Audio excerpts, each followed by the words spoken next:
प्रस्तुत पाठ में बच्चों को घर का बना खाना खाने के लिए प्रेरित किया है। साथ ही जंक फूड स्वास्थ्य के लिए कैसे हानिकारक होता है उसकी जानकारी बताई गई है। मौसी सुबह गब्बू को विद्यालय जाने के लिए जगाने गईं, तो वह पेट पकड़कर जोर जोर से कराहने लगा। मौसी के पूछने पर गब्बू ने बताया कि उसके पेट में बहुत तेज दर्द हो रहा है। यह सुनकर मौसी घबरा गईं। उन्होंने पूछा, गब्बू, पेट में दर्द किस तरफ हो रहा है?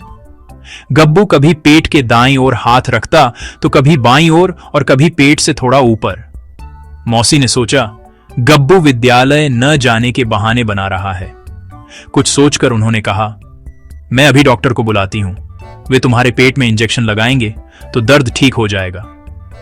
यह सुनते ही गब्बू जोर जोर से रोने लगा और बोला, डॉक्टर को मत बुलाओ मौसी, पहले ही मेरे पेट में इतना दर्द है, इंजेक्शन से और दर्द होगा। वह पेट दर्द के कारण बिस्तर पर कभी बैठ रहा था तो कभी उलटा सीधा लेट रहा था। मौसी ने कहा, डॉक्टर ही देखकर बताएंगे कि तुम्हारे पेट में दर्द क्यों है। गब्बू की हालत को समझते हुए मौसी ने तुरंत डॉक्टर को फोन किया। थोड़ी ही देर में डॉक्टर साहब आ गए। उन्होंने गब्बू के पेट की जांच की, फिर उससे पूछा, कल रात तुमने क्या क्या खाया था? दर्द के कारण गब्बू से बोला नहीं जा रहा था, इसलिए मौसी ने बताया कि कल रात गब्बू ने पिज्जा खाया था।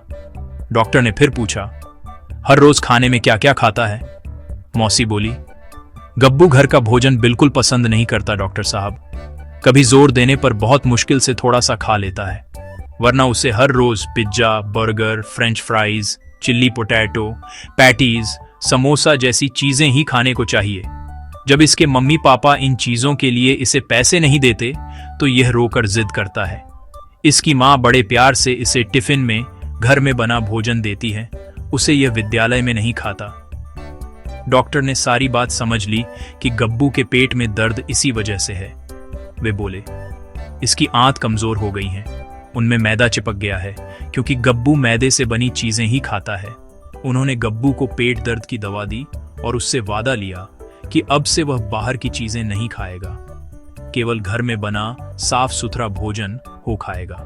उन्होंने समझाया कि घर में बने भोजन से हमारा शरीर अच्छी तरह बढ़ता है और हम रोगों से भी दूर रहते हैं। हर फल, सब्जी, दाल में कोई ना कोई पोषक तत्व होता है जिसकी कमी से हम बीमार हो सकते हैं। गब्बू ने वादा किया कि अब से वह घर में बनी दाल सब्जी खाएगा और बाहर के खाने से परहेज करेगा। शाम को जब मम्मी पापा ऑफिस से लौटे तो उन्हें सारी बात पता चली। कुछ दिनों बाद मम्मी पापा और मौसी ने देखा कि गब्बू अब घर का बना खाना सचमुच ही रुचि से खाने लगा था। माँ के हाथों से बने पकवान जैसे खीर, हलवा, पूड़ी, कचौड़ी, रोटी सब्जी, दाल आदि अब वह मजे से खाता था। गब्बू में आए इस बैड लव को देखकर अब सभी मन ही मन बहुत प्रसन्न थे।